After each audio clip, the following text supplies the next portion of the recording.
Thank you very much for watching. Joining us right now ahead of what is going to be taking place, literally 12 hours from now, we'll probably get a result because obviously people love to send their text messages and, geez, won't all of us have our phones on? Been here for a lot of these different things, and I've got to say, I just love that lovely moment where everyone's double-checking their phones. That'll all be happening all morning, but obviously you'll see it after the vote takes place. Again, in, less than 12 hours' time. We had the clock up before. I get very excited about these things. Who doesn't? Joe Hildebrand, of course, you can read him in the Daily Telegraph. Lovely to see you here. Ross Goodell as well. We're not talking about the Nats tonight, Ross. How exciting. We're not going to do that.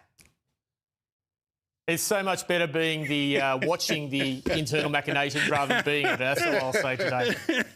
All right. So you've heard me say plenty. Joe, if I may ask a response to part of what I had to say, which was about those 3 seats that I spoke about before, right? Yep. So you can't get to 76 because there's just not this whole brand new series of options. I know theoretically, well, hang on, this bit's a little more this and this bit's a little more that. Reality was, been along, pretty strong, solid history of the Libs. Labor has increased their majority over the past couple of elections. Yep. But again, there and Chisholm, more than 70% of people have a parent born somewhere else. Yeah, right? Yep, that's in right. a place like Petrie, which has basically gone with 2022 as the exception, has always gone with the government.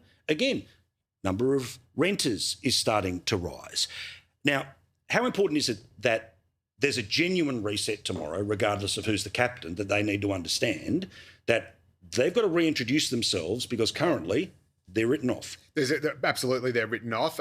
It's obviously a foregone conclusion that Taylor is going to win. What they need to do is basically pull their heads in, and I think some of the people who are behaving a lot like the Greens, where if they don't get everything they want, they throw their toys out of the cot.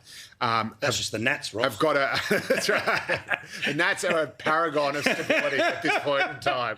But they've got to basically say, and again, like with the Nats and Net Zero or whatever, the Libs didn't have to chase them down that path. Again, this is an example where the coalition could have presented its diversity of strength. And this is something I've sort of stumbled across after just grappling with the crisis that it's facing and what it does. It actually can't move to the left or the right. What it's got to do is build as broad a sort of coalition as possible. And if you have someone like, Angus Taylor being the sort of safe pair of hands, but a trusted, the moderates know he's not too crazy, but the Conservatives trust him as being one of them, then you can have someone like an Andrew Hastie talking tough on immigration, talking tough on national security. He's got the cred on those issues. He's got the background on it, and he can pull those votes that would otherwise go to One Nation. And then you can send out your little moderates to talk to the people in the electorates like you spoke about. I mean, I was just thinking today, I was in Earlwood yesterday,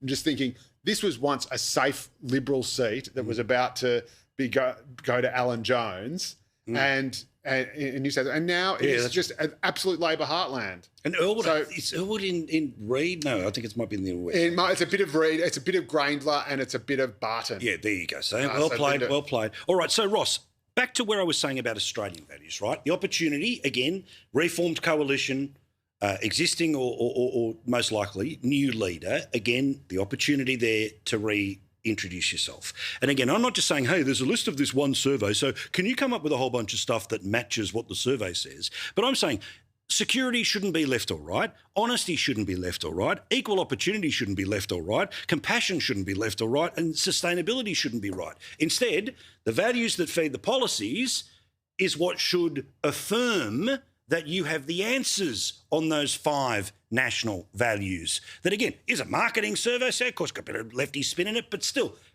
am I off the point with that as what you need to do? No, I think we've got to go back.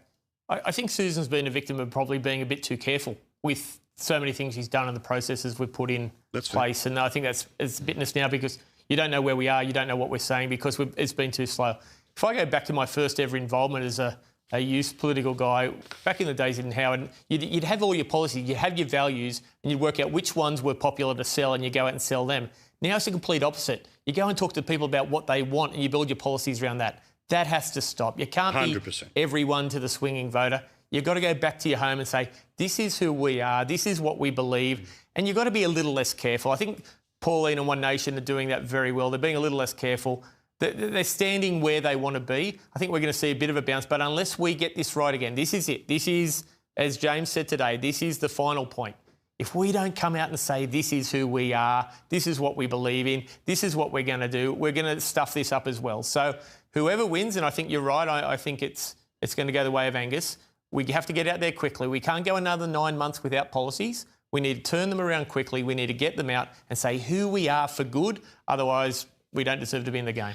Also, a little problem too about the way all of this is mixed is, geez, most of their stars are upstairs, aren't they? I mean, most of their stars. When you think about literally people like Ross, people like Matt, like James Patterson, people like, Jacinta Price, they're all upstairs, right? Yep. And that's great because, again, they have the power to be able to come communicate on telly, all the rest of it, but it does set some of the expectations maybe about how question time's been working because Labor's best performers downstairs, of course. All right, let's get away from all of this because there'll be plenty of it in the next little while. Today, the Lebanese Muslim Association came out and, among other things, one of their representatives was suggesting they've sort of given up on this concept of the term social cohesion. Why? Because, in part, the protests that took place earlier in the week, the Muslim men who were praying during it, and obviously the police interrupting it. Now, I'll go there. Which is, Joe, to me, it's pretty obvious that while, yes, devout faith requires devout adherence to it, also, generally speaking, as a person who's seen that square lots and lots and lots of times, the thing that was happening on that day was about a protest. And that's what the police were policing. But did they do the wrong thing by not pulling up when they saw adherence? Look, I think obviously in retrospect you would say, cops pulling up even a Muslim in the middle of prayer on all fours is not a great look.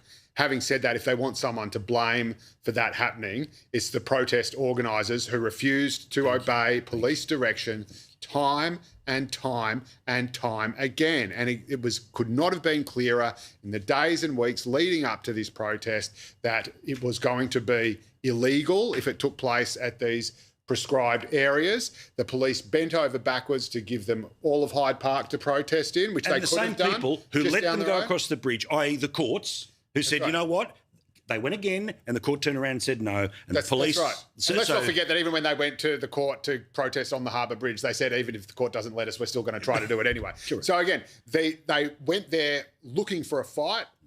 They got one. Well, so I think if you throw the first punch and then get beaten up and say, "Oh, it's not fair," you went too far.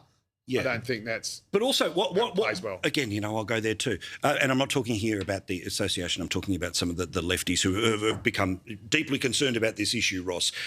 These are people who supposedly are atheists. These are supposedly people who don't care much or at all about faith, but they are using this moment and this example of it. You're going, hang on. Would you really be in the fight if it wasn't part of the collection of non-traditional, Christian faith, etc.?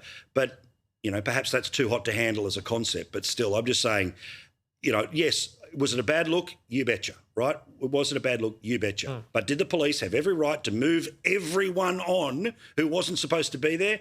Double you betcha.